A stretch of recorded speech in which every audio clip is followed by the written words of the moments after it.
大家晚上好啊！咁呢就，今晚食乜餸呢？今晚食，講咗成年嘅黃埔牛肉炒蛋。嗱，咁呢就大概喺差唔多1年之前呢，咁我就同大家係分享過點樣撈牛肉啦，咁樣咁就當其時係預告話，有一個消失咗嘅呢個名菜嚇，廣州名菜就叫做黃埔牛肉炒蛋嚇，OK， 或者係牛肉黃埔炒蛋 ，OK， 咁就大家可能有啲部分嘅年輕觀眾咧，即係年輕嘅朋友咧，係直頭未見過係咩嚟嘅。咁因為點解咧？因為而家咧基本上絕大部分嘅餐廳，包括埋酒樓咧，都唔會出呢個菜嘅，因為比較麻煩嚇。咁就亦都唔知點解啦嚇。咁即係佢哋唔願意整啦咁樣，所以以致咧大家唔記得咗。原來有樣咁嘅餸㗎咁。咁話明黃埔炒蛋，咁梗係廣州嘅黃埔啦。咁我唔知道點樣發明嘅。咁我阿嫲咧係唔好意思，佢姓向嘅，唔知同阿向溫乜有咩關係咧？咁佢老豆即係我嘅太爺。佢係軍人嚟嘅，將軍嚟嘅，咁咧就唔知有冇同呢個典故有關啊？咁所以咧，我阿嫲就好中意食嘅。咁我以前細個咧就成日食佢整嘅黃埔炒蛋，OK， 牛肉黃埔炒嗰陣時候就窮啦，咁唔係成日有即係有呢個牛肉食啦，咁所以黃埔炒蛋成日食啦。咁我記住個印象係點樣到直至到佢作古啦，咁我都冇機會自己親自下廚去做一個翻出嚟。咁直至到自己大個咗之後，自己慢慢研究，原來可以咁整嘅咁樣。咁所以咧就今日咧就同大家分享一個即係消失嘅名菜就叫黃埔牛肉炒蛋，或者叫牛肉黃埔炒蛋。OK， 咁材料好簡單嘅啫，材料咧就主要有呢個係雞蛋啦，咁我呢度咧今晚我係用8隻。雞蛋咧其實咧用多啲都唔怕中意食蛋嘅朋友咧，其實都唔需要鏡石嘅，因為醫學上已經證明咗三高膽固醇嗰啲個真兇唔係雞蛋咁基本上你一日食3-4隻，其實即係當然唔可以日日食啦，其實問題不大嘅。OK， 咁呢度8隻大隻嘅蛋，咁如果細隻嘅就10隻啦。OK， 咁廣式嘅炒滑蛋咧廣式廣府菜嘅廣一定有咩有呢個係韭黃啦。OK， 咁跟住然之後有葱啦。OK， 跟住然之後有呢個即係牛肉。咁咧牛肉咧就點樣撈法咧？咁大家咧可以參考翻咧，即係我差唔多1年之前嘅影片啦，咁樣嗰度咧有教大家係同大家分享咗點樣開牛肉點樣去醃牛肉。OK， 咁其中有啲巧妙嘅，尤其是係我呢個咧好坦白講，我就真係食唔起新鮮牛肉啦。喂，大佬，最平都要160蚊1斤，我買半斤。即係夠一家人食半斤都係已經講緊幾多錢講緊80蚊。OK， 仲要係唔見食嘅。我呢度呢已經係有1磅牛肉㗎啦，即係接近1斤嘅牛肉㗎啦。OK， 我講緊幾多錢講緊先係40蚊啫，大佬，平一半咁所以呢。即係近代咧，即係我自己起碼我自己咧，我就好中意食急凍牛肉嘅。咁所以咧就有嗰條影片，就點樣開牛肉，即係自己攞翻嚟開啦，就唔使佢幫我片啦。OK， 咁然之後點樣解凍啦，諸如此類。咁大家可以睇翻嗰條影片。嗰個叫做消失的名菜黃埔牛肉炒蛋前傳。OK， 咁大家睇下點樣做咯喎。咁急凍牛肉咧，佢本身咧喺解凍嘅過程當中，因為會有血水滲出嚟嘅，咁佢個血水咧就會比新鮮嘅肉類咧就會流失得比較快嘅，咁所以咧佢嘅肉味牛肉味通常唔夠嘅。咁我嗰段影片就有教大家點樣去死魚當活魚醫，點樣將佢啲牛肉味搞翻佢出嚟啊？起碼欺騙到大家嘅味蕾先 ，OK 得唔得？咁啊，大家去睇下啦。好啦，嗱咁咧呢個即係黃埔牛肉炒蛋咧，咁就其實好簡單嘅啫。咁啊嗱，而家咧我首先咧就同大家分享咗嗰個即係點樣打蛋先啦。OK 啊，發蛋，等下，老人家就慢慢屌。我好老咩？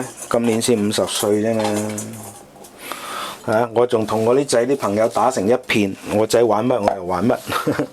好啦，嗱咁啊，俾個 close up 俾大家睇下先啦，睇下先。OK 啊，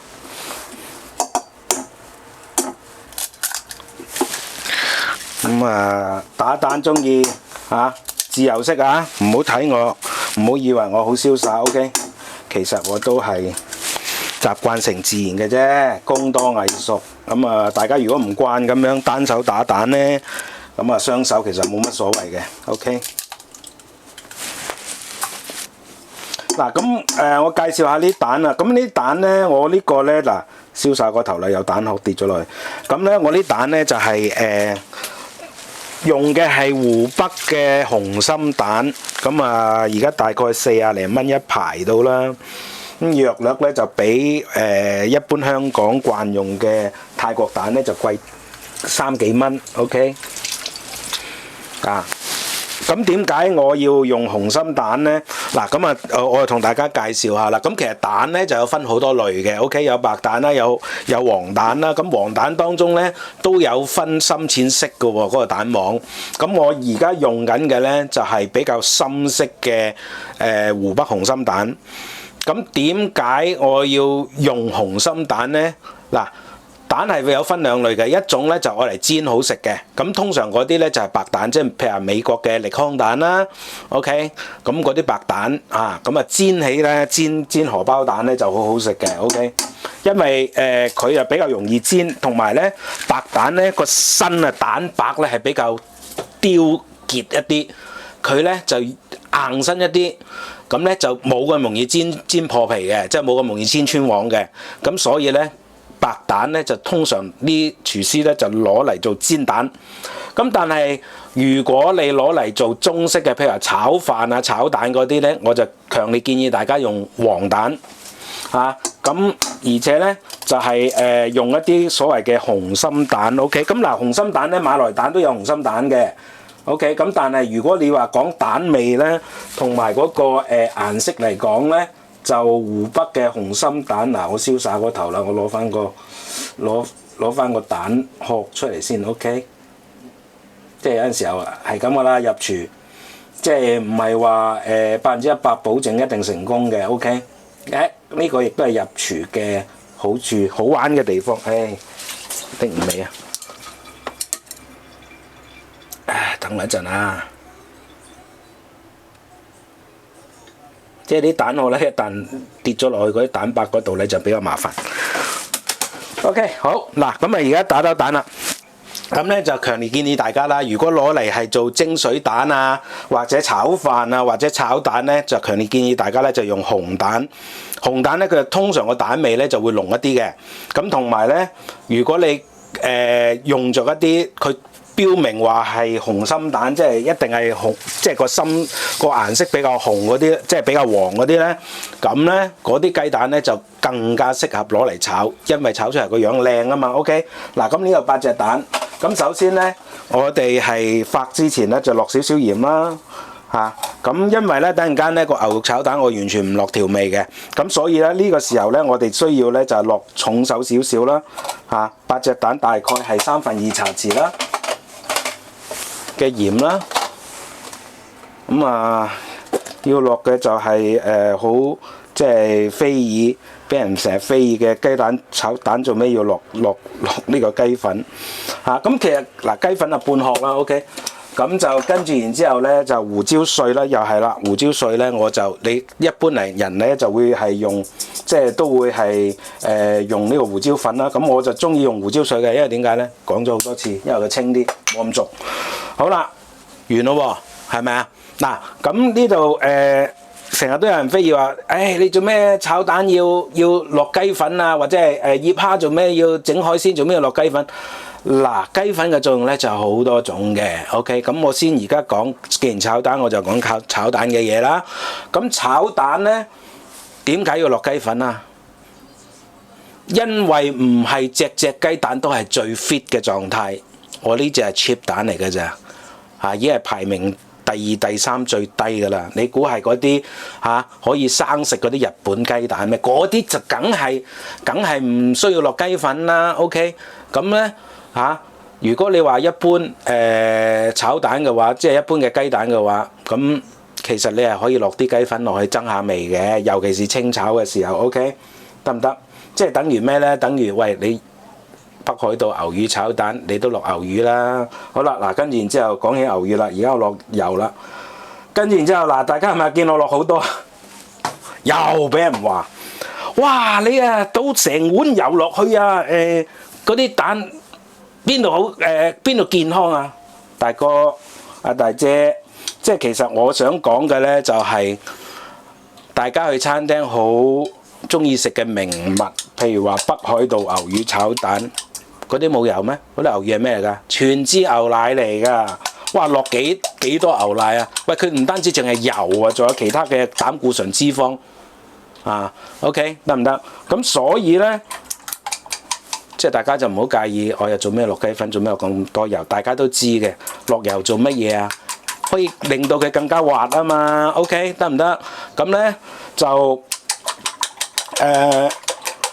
其實咧就同呢個落呢個北海道嘅名物北海道牛魚炒蛋其實係一模一樣嘅。OK， 你話落牛魚喎、牛奶喎，其實牛奶全脂牛奶咪又係脂肪嚟。OK， 如果你覺得真係咁唔健康嘅，食少啲啦。尤其是你以為北海道牛奶炒蛋好香好滑，哇好正，係咁日日食，都係嗰句啦。如果有一個正確嘅健康觀念嘅話咧，唔該少食多滋味啦，唔好一食好中意食就係咁食啦。OK， 嗱好啦，我而家發快啲啦，掛住講嘢，好，咁就發勻佢為止啦。大家睇到嘅喺熒幕上睇到嘅，我呢隻蛋係黃好多㗎，深色好多㗎。試過俾仔女問，哇，做咩你呢隻蛋落咗啲咩啊？咁紅咁黃嘅，咁話因為用咗唔同嘅蛋咯咁啊記住呢個叫做湖北紅心蛋。OK，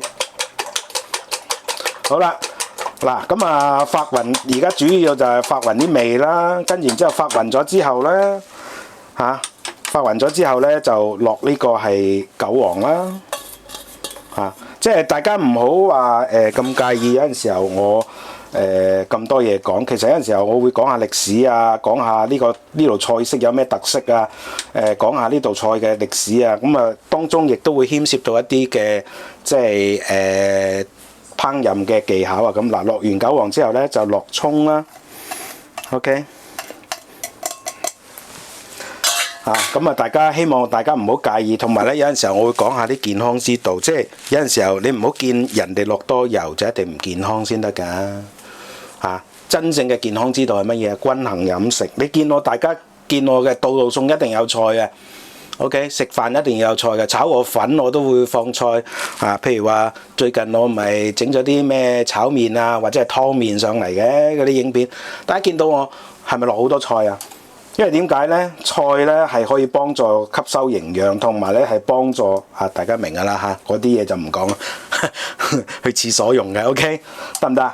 即係喂健康有陣時候你好多嘢咧，其實唔係話你嗰樣餸去所謂嘅即係減少用油用鹽就等於健康，唔係咁樣佢攝取嘅量都有個過程嘅，攝取個量喺醫學上邊，喺呢個藥物學上面有所謂嘅叫做係叫咩咧？藥物沉澱定係乜鬼嘢啊？我唔記得咗。即係話咧，你其實人體正常咧，就對於主要嘅即係地球嘅物質咧，佢有一個消化嘅過程嘅需要嘅時間嘅。咁如果當人體消化嘅過程當中，你攝取量係快過你身體嘅即係個消化嘅能力嘅時候，佢就會積聚咗多之後咧，就慢慢咧就會變成一啲壞嘅細胞，一啲壞嘅物質，然之後就會影響你身體。咁而且咧喺呢個過程裏邊，仲要係牽涉到係一個積聚量嘅問題，攝取量，即係你全積嗰個量個總量到底有幾多嘅問題。當你係過咗一段時間你唔吸收，咁佢身體自然咧，即係你唔再重新再吸入嗰啲咁嘅物質嘅話，佢身體自然咧就會係消化咗嘅 ，OK， 消耗咗嘅，咁咧就會保持一個相對地平衡嘅狀態。咁所以咧，古人有一句説話叫做咩啊？少食多滋味，多食壞肚皮係有道理嘅。我都成日即係教導啲仔女，即係以前細個啦，而家大個唔聽我講啦，即係都講。即係話你中意食嘅嘢咧，你就唔好咧就即係唔好話係一味食 ，OK？ 咁你一定要隔一段時間就唔好食嚇，隔一段時間先再食，咁咧先至可以咧係保持到你身體健康嘅，得唔得？嗱好啦，咁咧就即係唔好意思啊，咁啊花咗一段時間，可能又講咗啲有啲人認為嘅廢話，但係我認為係健康之道嚟嘅 ，OK？ 咁嗱而家咧。我就直接咧就開爐同大家分享咧點樣去整呢個黃埔牛肉炒蛋啦 ，OK？ 咁好啦，嗱咁咧上一條影片咧之前咧就發過一條影片咧就係關於係炒肉丁嘅，大家仲記唔記得我點樣整呢個滑超嫩滑嘅肉丁啊？咁其實咧。黃埔炒蛋牛肉黃埔牛肉炒蛋咧，其實個原理係一樣嘅。OK， 咁我而家先開火先啦，夠爐啊，冇辦法，抽起個鑊先，等一陣。OK， 而家咪熄火。咁咧嗱，先落水啦，就清水啦，咁樣就煮滾佢啦，跟住然之後就灼牛肉。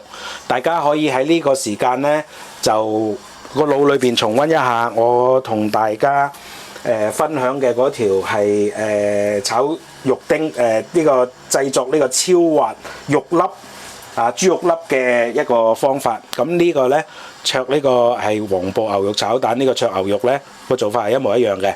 OK， 大家而家先諗一諗點做先，跟住落嚟睇下我點做咯喎。嗱，等水滾咧，我做開機啊。嗱好啦，大家咁咧而家就水滾啦。OK， 咁個心入邊複雜完嚇，我之前介紹嗰個整超嫩滑肉粒嗰個做法咯喎，大家記唔記得係點啊？好啦，嗱而家水滾，咁我落牛肉咯喎，落呢個牛肉咯喎，好，呢個時候我哋應唔應該喐佢啊？唔應該 ，OK。繼續由得佢滾。嗱呢度咧我就一刀不剪，俾大家睇下個 texture 嘅變化。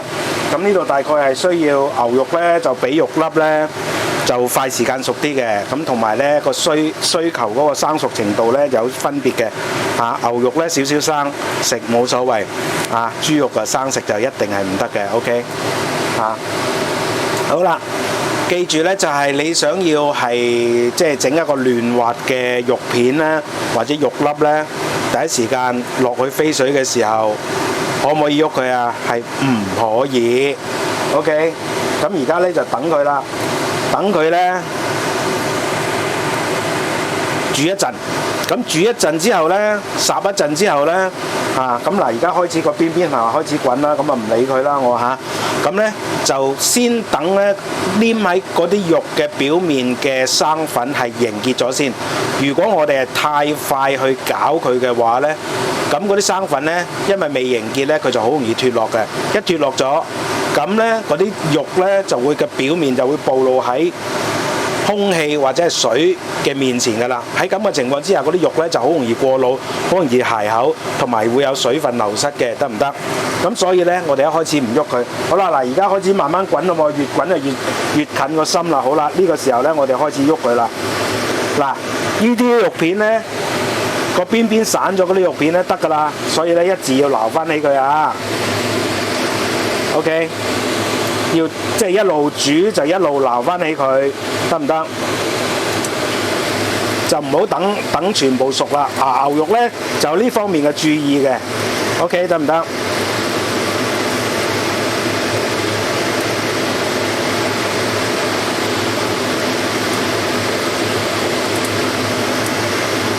一表面一轉色咧，其實牛肉就已經可以拎得起噶啦。好啦，嗱跟住呢度反轉佢啦。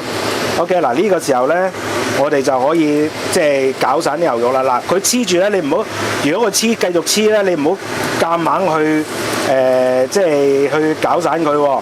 逐忽，嗱你一褪咗佢出嚟，嗰啲生肉咧，即係會有生肉見到噶嘛，生肉色，咁你又唔好喐佢，等佢一陣，然之後再攪散佢，又見到生肉色，又唔好喐佢。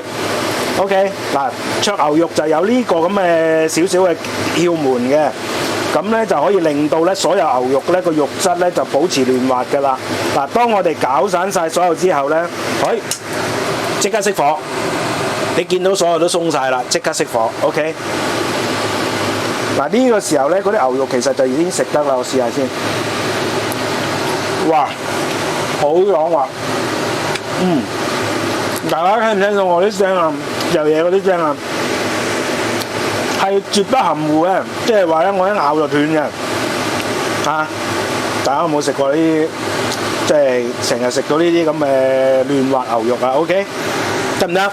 嗱，咁呢度咧我就唔俾大家睇啦，我繼續撈埋嗰部分啊，跟住炒蛋我再俾大家睇。OK， 記住咯喎，嫩滑牛肉係點啊？同整呢個嫩滑肉丁係一樣嘅。OK， 而且仲要加多少少技巧，係乜嘢啊？第一開始唔好搞佢，由得佢，等佢咧嗰個滾水啊，由個邊一路滾落個心，但係又唔好等個心滾晒喎。咁佢開始個邊咧就開始脫落嘅，你又一路係烚佢，一路咧係執起嗰啲碎咗嘅牛肉，即係甩咗嘅牛肉出嚟，因為嗰啲已經得㗎啦。OK， 得唔得？嗱，我再食多嚿先。嗱，而家浸咗好耐啊，我試下啊。哇，好爽，好滑。OK， 跟住然之後點啊？當我哋攪緊個牛肉嘅過程當中，一攪散一見到生肉色，即刻停，唔好喐，由得佢滾一滾先。跟住見到佢一轉色，跟住你繼續攪散，再攪散，又見到生肉色，又停一停。嗱，呢個係一個好重要嘅技巧嚟嘅，唔會攪走晒嗰啲生粉，亦都唔會係令到嗰啲肉咧就唔均勻嘅。OK， 得唔得？即係生熟程度唔均勻嘅，得唔得？灼牛肉少少技巧啊。OK。好啦，大家咁咧，我就已經撈起晒牛肉啦。咁我而家其實已經燒緊鑊㗎啦。咁我而家抹翻乾淨隻鑊先啊。OK， 而家開始炒蛋啦。咁啊，稍為燒一燒隻鑊先。OK， 咁咧嗱。喺上一次咧嗰個我同大家分享呢個係滑蛋蝦仁嘅時候，我咪飛完水仲要煎一煎嗰啲蝦仁嘅，因為希望佢表面咧就有少少焦香感。但係牛肉黃埔牛肉炒蛋嗰啲牛肉係唔需要再煎㗎啦，因為再煎就會過老嘅。OK， 得唔得？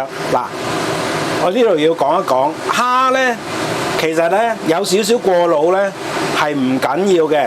但係牛肉咧就一定唔可以過老，即係大家唔好一本通書就睇到老嚇，以為樣樣嘢都係剛剛熟嘅最好，唔係㗎，每一樣嘢都有佢個即係生熟程度同埋接受嗰個程度嘅。OK， 嗱好啦，燒咗一陣鑊之後咧，試下溫先，攞隻手 OK 得，跟然之後落油啦。嗱，炒蛋個竅門喺邊一度咧？炒蛋個竅門咧就係在於咧一開始嘅時候嘅高溫，然之後馬上收火 ，OK 得唔得？馬上收細火去慢慢炒。咁咧呢一次咧，我咧就係用呢一種鑊鏟嘅俾個長柄嘅鑊鏟。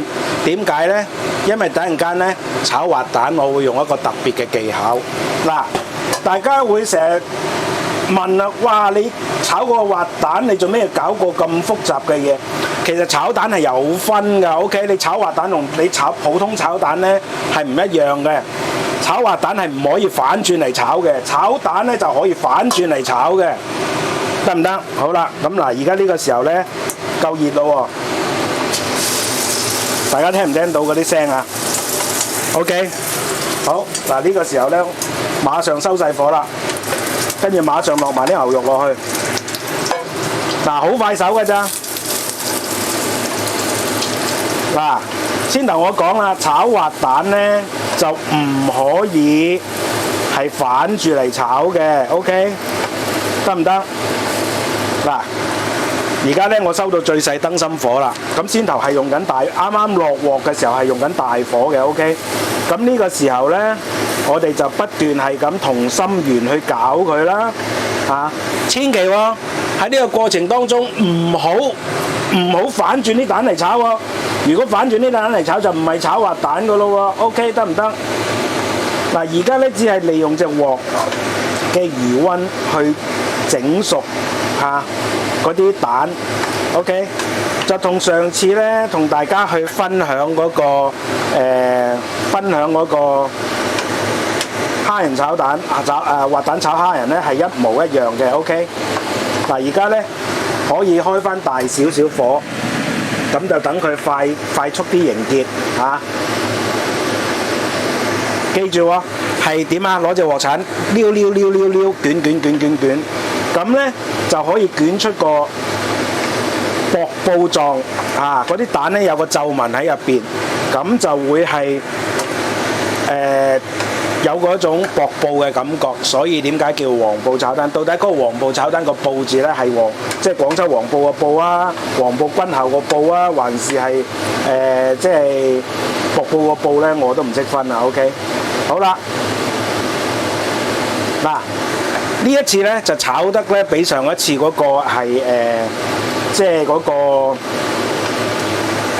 滑蛋蝦仁咧就炒得耐啲嘅，因為點解咧？我發覺啲蛋咧可能個份量多過頭啊，咁佢唔同埋咧我可能咧個鑊嘅溫度不足，所以咧我就可以繼續炒落去。好啦，嗱炒到咁上下，見到差唔多得啦，咁就可以起得噶啦。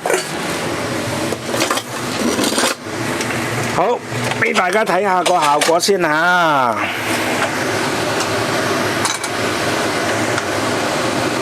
嗱，最緊要係乜嘢啊？大家最緊要係嗰啲蛋咧，仲有輕有少少蛋汁出嚟嘅咁咧就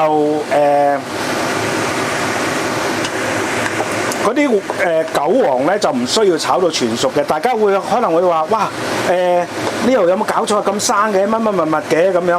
嗱，其實咧好坦白講啊。每一樣食材咧都有佢嘅生熟嘅接受嘅程度嘅 ，OK 得唔得？咁韭黃其實咧係可以生食嘅，大家知唔知雲吞麵一定要落韭黃㗎？嗰啲韭黃咪生嘅咯，最多你俾湯焯一焯佢都係半生熟啫嘛 ，OK 得唔得？呢次呢個炒蛋正，有嗱呢一次咧我就貪心咗，牛肉多咗，蛋唔夠 ，OK， 咁咧就。炒落去咧，嗰啲蛋咧冚唔過啲牛肉咁所以咧賣相上咧都仲係有啲嘅即係失手啦。咁但係咧炒嘅方法咧同埋食味咧口感咧大家睇唔睇到？嗱呢一次咧我就比上一次炒熟咗。咁如果你問我願意係食邊一種嘅炒法咧，即係邊一種嘅生熟程度咧咁樣？咁我覺得上次個蝦仁炒蛋就炒得靚好多咯 ，OK 得唔得？咁俾大家睇下啦。嗱個底咧仲有啲蛋汁流翻出嚟嘅，咁記住咧炒滑蛋咧頂晒籠就8、9成好啦。咁其餘嗰1成去咗邊啊？其餘嗰1成咧，因為大家由炒到上鑊，去到飯台，再到大家夾嚟食咧，其實已經相隔咗最少都10分8分鐘噶啦。咁咧，佢個自熱嗰個溫度咧，就會將裏邊嗰啲蛋漿都會烘熟嘅，得唔得嗱？蛋就有呢一個咁嘅特性嘅炒蛋 ，OK。嗱，大家記住啦，先頭大家都見到啦，我係冇反嚟炒噶 ，OK。而家有少少呢個係即係有少少散呢啲蛋，唔係因為炒得唔好，係因為點解？我貪心牛肉多過頭，得唔得？嗱，咁啊總結一下啦，第一發蛋唔落油，你就唔好諗住滑啦。北海道牛乳炒蛋個原理都係一樣。你唔好以為落牛奶就健康啲，牛奶係要落全脂奶炒蛋先好食嘅。你問下嗰啲日本嗰啲專業師傅就知㗎啦。OK， 咁所以呢，我哋落生油呢去發蛋呢，同呢個係北海道牛乳炒滑蛋個原理係一模一樣。主要個成分就係因為佢有油脂喺入邊。OK， 呢個係第一。第二呢，就係我哋灼牛肉嘅時候點樣灼啊？大家太過詳細我就唔講啦，大家翻睇去前邊我灼牛肉嗰部分，記住啊，唔好手多，唔好心急 ，OK， 得唔得？咁啊，第三樣嘢咧，炒蛋嘅時候千祈唔好反嚟炒，嗰個唔係叫做炒滑蛋，嗰個叫做炒蛋啫。炒滑蛋同炒蛋係有基本上嘅分別嘅，得唔得 ？OK， 大家記住啦。第四最後呢一樣咧就係蛋咧炒到8-9成熟，好想點啦，唔好擔心啊！如果唔係上到台面咧，就會過老噶啦，食家就會批評噶啦。OK， 得唔得？咁嗱，基本上就係咁多啦。好啦，咁炒完餸我梗係要去食飯啦。咁大碟，哇！我哋三仔嚟食可以食2餐啊，差唔多。不過我女好中意食，佢雖然食菜多，但係佢食起炒蛋上嚟嗰種勁咧，仲勁過佢阿哥，可能有一半係我個女食咗嘅。OK， 好多謝大家收睇啊，拜拜。